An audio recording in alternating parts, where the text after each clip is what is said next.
Hey guys, today I'm going to do a quick video on these 6.0, 6.4, 6.7 power strokes that you guys may have experienced death wobble or heard about death wobble. This particular truck here is a 2008 6.4 power stroke, but 05 to 16 F250s, F350s, they all pretty much have the same setup right here with some minor differences.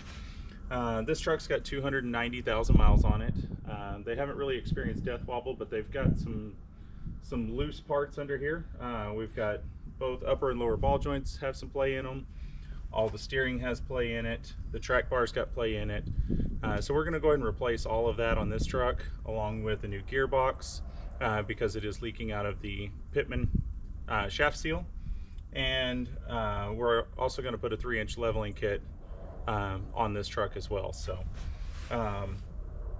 some of the misunderstandings with death wobble, I've heard other shops say that to fix death wobble, you just put a new steering stabilizer on it and it fixes it. That's incorrect. And I've seen so many people try to do that and they still got the death wobble. They can't figure it out.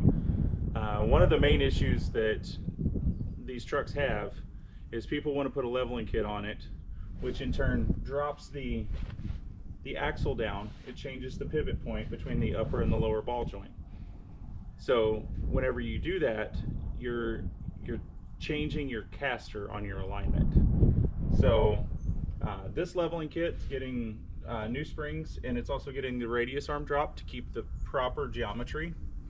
But if you're going to go with one of the cheaper, the blocks, or even just lift springs to raise the front end up on these trucks, you've got to do caster shims to bring the ball joint back to correct for the geometry of the alignment. And that's one of the things that a lot of people don't do, and alignment shops for some reason can't figure it out. I'm not sure why, but I've done many of these trucks and never had death wobble out of them after that. I personally own one that I bought, and I had serious death wobble about 70 miles an hour. I thought the truck was going to flip whenever it went into its mode.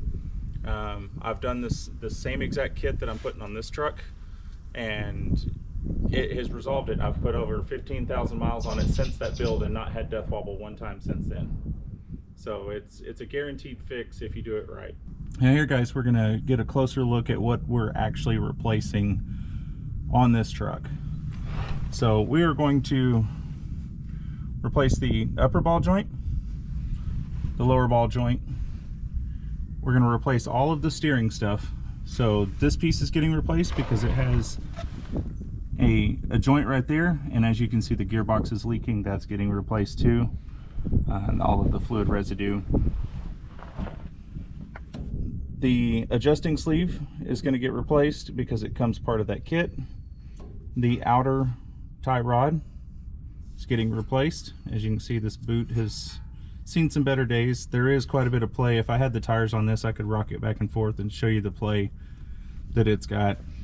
And then the link between the two wheels, we're getting the outer tie rods, both sides replaced, and then this bar that ties them together, which comes with the new adjusting sleeves and all of that on there as well. So that's all getting replaced, brand new stuff from XRF. It's got a 1,000,000-mile warranty on all the parts, and they've been pretty well built. I've used them on several builds and never had any issues out of them. The next thing that's going to get replaced is this track bar ball joint. So the track bar, the purpose of it is to center the differential underneath the truck. It keeps it centered as you hit bumps. It's attached here to the differential, and it's attached right up there with a bushing that connects to the frame and to the track bar bracket. That bushing up there is going to get replaced as well, and I'm going to use the Energy Suspension polyurethane bushing. So a much more durable bushing. I've had pretty good luck with it, but you can go back with the factory one, or you can replace this bar. But either way, the track bar bushing and the ball joint are going to get both replaced on this one right here. That way the front end is nice and tight. Now with this truck getting a lift kit on it, we are replacing the bracket right up here with the track bar attaches to.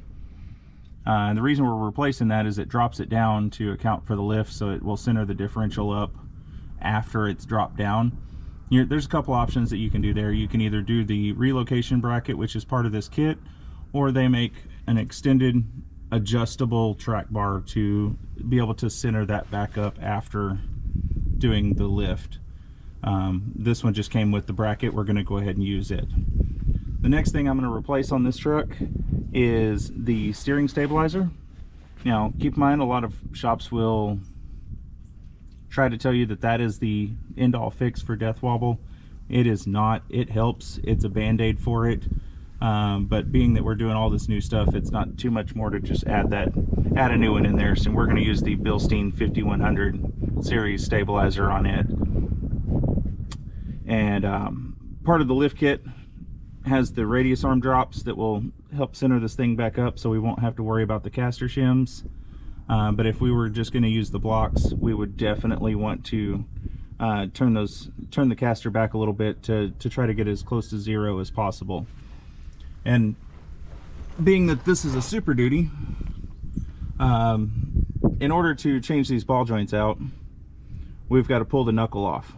To pull the knuckle off, you have to get the four-wheel drive axle out of there, which does require new knuckle seals for inside the knuckle. That's how your four-wheel drive works, through this vacuum line right here that engages the four-wheel drive hub. So all those seals will get replaced. There is a special tool to reinsert those seals in the correct position, and so that they're also straight and not cocked to the one side, or to where it leaks vacuum, because that's what is required to run this actuator. And also your heat and AC run on the same vacuum, so if you lose vacuum, your heat and AC may also go up to using defrost instead of your front vents or floor vents, if that system's not working correctly. But since we're going to have this shaft out, we're going to go ahead and put some new U-joints in that, because these look pretty worn. They're look like they've been leaking a little bit of grease for some time. But it'd be a good idea to go ahead and just replace those while it's out, because in order to replace them later on down the road, you'd have to pull the knuckle off, or I'm sorry, you wouldn't have to pull the knuckle off, but you'd have to replace the seals, the vacuum seals, whenever you do that. So might as well knock that out while we're here. So this job is not a job that most people would want to take on. It's a fairly lengthy job, but it's really not that hard. And if you just have a couple of special tools, such as a ball joint press and the knuckle seal install tool, if you have those, it's really not that bad. Someone that's never done it before could probably knock this job out in a weekend if they wanted to save some money, because paying a shop to do this job is going to get pretty pricey depending on their shop labor rates.